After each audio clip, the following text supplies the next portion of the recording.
Welcome to TTG Tidbits, a series where we cover quick tips and tricks to help improve your DIY digital marketing skills in 2 minutes or less.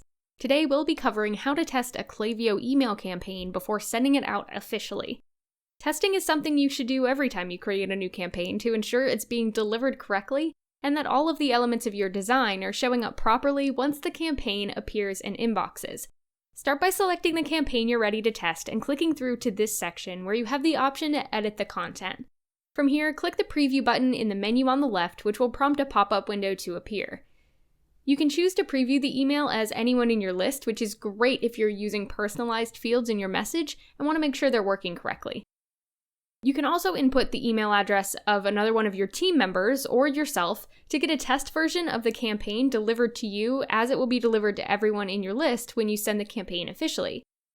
Just type in the email address of the team member you want to send it to and click the Preview Now button to send the email. From there, you'll find it in your inbox and you can click through it to make sure all of your images look the way you want to and all the links are sending people to the right place. Be sure to like the video and subscribe to our channel for more tidbits in the future. And if you have any questions, be sure to leave them in the comment section below.